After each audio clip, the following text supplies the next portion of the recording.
Ոստիկանության զորքերն իրենց տեղում են, պայմանական տարածքում ազատության հրապարակում դարձյալ ոստիկաններն են, սակայն ցուցարարի կարգավիճակով։ Իրավապահ համակարգի ներկայացուցիչները ուսումնական զորավարժություն են իրականացնում, իսկ սցենարն այսպիսին էր՝ բողոքի ակցիայի մասնակիցները չեն ենթարկվում ոստիկանության հրամաններին եւ ազատության հրապարակից փորձում են հասնել սահմանադրական դատարան։ Կողմերի միջև պարբերաբար տեղի են ունենում բախումներ, հնչում է պայթյուն, կրակոցներ։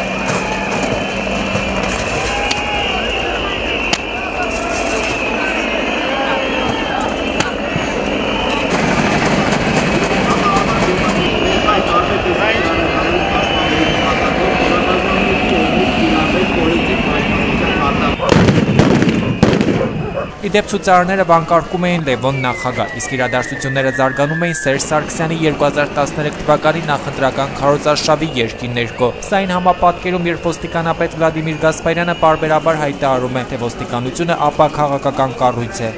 Ված չի ժամանակի մեջ ենք մենք նայում մեր գործողությունները։ Վլադիմիր Գասպարյանը պատասխանեց նաև այլ հարցերի։ Ինչպես հայտնի է, օրեր առաջ նախկին դատախազ Աղվան Հովսեփյանը հայտարարել էր, թե 2008 թվականի մարտի 1-ի բացահայտումներն արված են։ Հետևաբար Գասպարյանին հարցրեցինք, թե ովքեր են եղել պատվիրատուները։ Մարտի 1-ի մասնակցությունը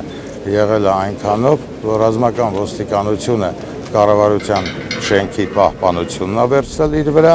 եւ ես օպերատիվ խմբով արդեն դեպքի վայրից հետո տեղազնություններին մասնակցել ենք մենք նույնպես։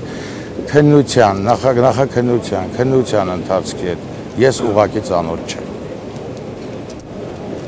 Եվ կարծում եմ այնքան ծեծված թեմա է, ես ինչ էլ ասեմ, ասել եմ նա, ինչ որ կան լրատվամիջոցներում կան։ Խորհրդարանական ոչ իշխանական քարյակը պատրաստվում է համապետական հանրահավաք անցկացնել եւ խոստացել է, որ քաղաքական աշունը թեժ է լինելու։ Արդյոք ցուցադրական այս զորավարժությունը նպատակ ունի կանխելու հասարակական եւ քաղաքական ընդվզումները, ցույց տալու համար, որ ոստիկանությունը կկիրառի ցանկացած միջոց բողոքի ակցիաները մարելու համար։ Թեժաշման համար կան սառցնցուղներ,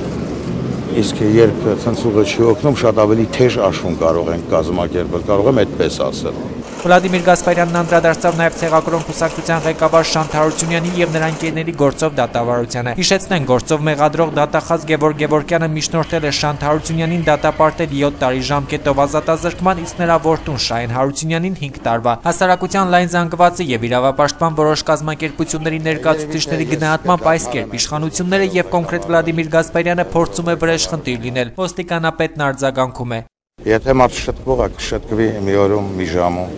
մի ամսում, մի տարում։ Եթե մարդ շտկող չի շտկվի 10 տարում, 20 տարում։ Այնպես որ ես այդ պատիժներին մի քիչ փիլիսոփայորեն եմ մոտենում։ Վլադիմիր Գասպարյանը խոսեց նաև համակարգում տեղ ունեցող փոփոխություններից, հայտարարելով, թե իրավապահ համակարգը բարեփոխվում է եւ որ ոստիկանությունում տեղ չունեն ծեծող իրավապահներ։ Ինչ վերաբերում է կրիմինալի դեմ պայքարին, ապա Գասպարյանի այդ ուղղությամբ եւս քայլեր ձեռնարկվում են։ Հարցերն այրունով եւ զորբայությամբ լուծելու ժամանակներն անցել են։ Մոտ 2 տարի առաջ իր այս հայտարարությունը նորից նա կրկնեց։ Ամեն ինչ օրենքով ոստիկանը կսխալվի, կպատժվի ոստիկանը։ Քաղաքացին, ես կպատժվեմ։